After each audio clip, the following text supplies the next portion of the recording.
vocês abordagens indicadas que nós trazemos nessa condução do manejo assertivo com as crianças ou alunos que têm TDAH junto com o TOD como comorbidade. Então, nesse primeiro momento, eu vou trazer inclusive para vocês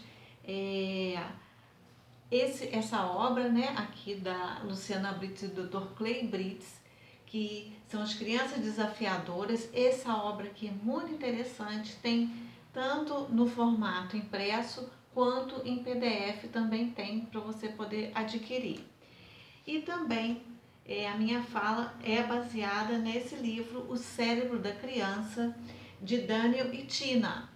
Esse livro, essa obra, ela traz para a gente inúmeras situações e simulações de acontecimento, inclusive aqui também situações verídicas, aonde traz junto ferramentas onde a gente pode, no manejo com a criança, de forma a compreendê-la, né? E como que esse cérebro funciona, esse cérebro da criança, ter conduções assertivas a partir do momento em que a gente vai estudar nesse livro qual é a parte do sistema límbico, o que isso demanda, neocórtex, né? Córtex pré-frontal, então aborda essas áreas com uma forma assim bem tranquila, leve, mas ao mesmo tempo densa, onde traz então essas ferramentas que auxiliam a gente nessa possibilidade de estar trabalhando com a criança de forma assertiva. Então, nesse primeiro momento aqui, o que eu vou falar com vocês é sobre a abordagem corretiva. Nós temos duas abordagens, a corretiva e a preventiva. Então, de acordo com os meus estudos, né, o que a gente vai trazer nesse primeiro momento para os educadores, para os cuidadores, nesse manejo com a criança? O que a gente deve ter como foco é ter 80% de ação preventiva com essa criança e 20% de ação corretiva. O que eu quero dizer com isso? Eu quero dizer que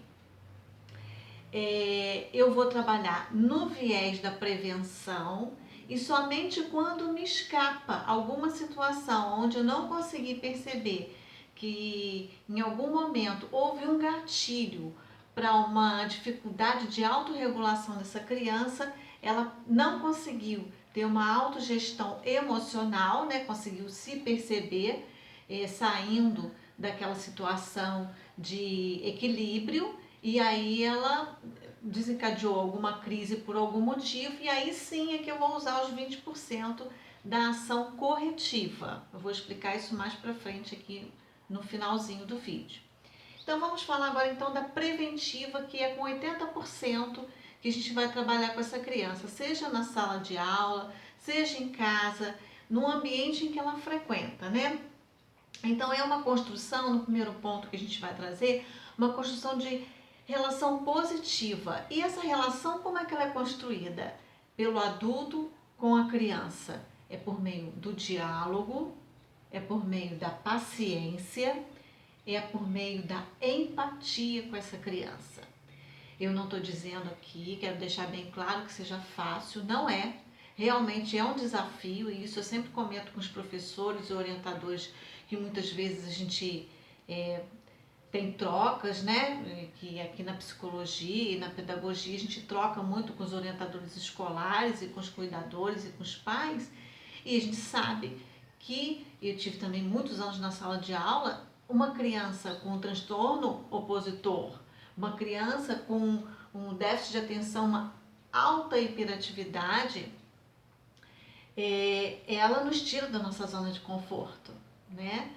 E por muitas vezes me ver nessa situação, né, me perceber enquanto professora de sala de aula, numa situação onde tinha que lidar de uma forma muito assertiva com essa criança para que ela não ficasse estigmatizada no ambiente, eu fui buscar e me aprofundar sobre esse assunto, né? Por isso que eu hoje falo muito sobre o TDAH, que é o transtorno do déficit de atenção e hiperatividade, porque eu vivi isso muito na sala de aula. Então, por meio desse diálogo, por meio dessa minha relação empática, estar aberto para o outro, né? Por meio desse reforço, dessa relação positiva, já é um caminho. Então, se eu, enquanto profissional, enquanto adulto, enquanto pai, enquanto mãe, eu já tenho essa abertura de estar disponível e aberta para uma condução assertiva com essa criança, já é meio caminho andado, tá?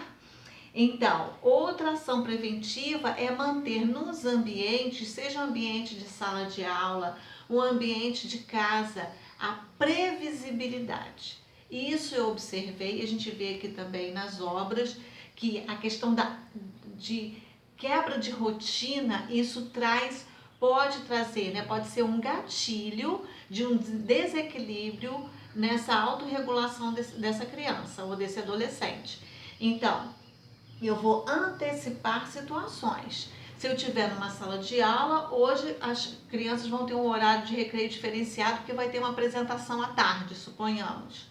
Então eu já adianto para a turma, e essa criança está ali no meio, que haverá uma mudança naquela rotina. Então não é uma coisa assim de uma hora para outra. É claro que existem coisas que estão fora do nosso controle, vão acontecer, né? Mas se essa criança já está sendo trabalhada, né, essa questão emocional dela, ela vai conseguir levar com mais segurança essa questão da imprevisibilidade. Porque o que ela aprender com você agora, ela vai levar para a vida adulta, né? Na qualidade de vida dela. Outra ação preventiva é por meio da modelagem. A modelagem, ou seja, ensinar de forma explícita, por modelo, por comportamentos adequados. E como que eu posso fazer isso? Eu posso fazer isso não falando diretamente com a criança, mas usando a estratégia da projeção. Então eu vou usar, como que eu vou fazer essa projeção? Por meio das histórias.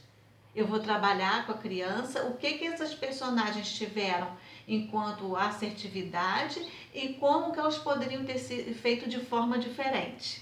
Entende? Então eu não estou tratando com a criança ali de frente com ela. É assim, é assim, é assim. Não.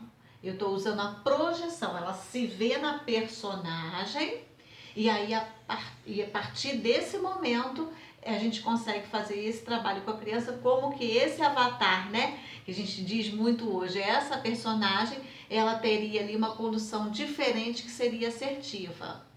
Então essa é uma estratégia de modelagem. Outra estratégia é o reforço positivo que a gente utiliza, né, da psicologia, aonde essa criança, porque assim, vou abrir um parênteses, o que ela não dá conta, ela já sabe. Né? Porque ela já ouviu tanto do que ela não dá conta. Então, agora a gente tem que fazer o movimento ao contrário. É justamente reforçar, fazer o reforço positivo. Mas eu vou fazer um reforço positivo com uma condução assertiva a partir do momento que eu vou reforçar junto com ela e de forma automática. Então, se ela teve uma condução, suponhamos, o meu filho Todd, ele toda vez que vai tomar banho, ele deixa o banheiro molhado. Né? E isso é uma coisa que numa dinâmica de uma casa, cada um que acaba de tomar seu banho tem que enxugar ali o banheiro, fazer terminar. E aí eu reforçando, de novo, toda vez eu tenho que falar. Então é ao contrário que nós vamos fazer. Tenho certeza que você deixou hoje o banheiro seco, daqui a 5 minutos eu vou olhar. Então você já está dando uma oportunidade dessa criança, desse adolescente, fazer antes que você vá pontuar aquilo que ele não conseguiu. E aí você percebe que ele conseguiu, que ele correu lá para poder secar, fazer o que era esperado por você, automaticamente, o que a gente faz? Reforça positivamente, viu? Eu sabia que você ia conseguir. E sem plateia, quando a gente está numa sala de aula, né, ou num grupo, hoje em dia no ensino híbrido, né, no ensino remoto, nessa condição aqui de tela, que seja de forma bem pontual e automática, que seja seguido daquela atitude positiva que essa criança teve, tá? Essa correção, essa abordagem corretiva, né? Que já é um outro momento, aqueles 20% em que a gente vai utilizar fora a preventiva, então 80% da preventiva e 20% da corretiva. A gente vai lançar a mão dela quando? Como eu falei no início do vídeo, quando ela for acionada por algum gatilho que esteve fora do próprio controle da criança, ou nós, enquanto adultos, não conseguimos ter aquela previsibilidade. Então, o que a gente vai fazer? Com base, né, nessa obra e outros artigos que a gente lê, né, a criança, nós temos o cérebro, aqui tem o sistema límbico, que a gente chama aqui, esse livro aqui, traz como um andar de baixo, neocórtex como um andar de cima, a parte da razão, né? Então, é a questão cerebral aqui. Quando a criança ela tem uma ação que ela não é assertiva, então não adianta eu chamar a atenção dela, esbravejar novamente pela milionésima vez, porque ela não está agindo com a parte da razão, ela está agindo só com a emoção.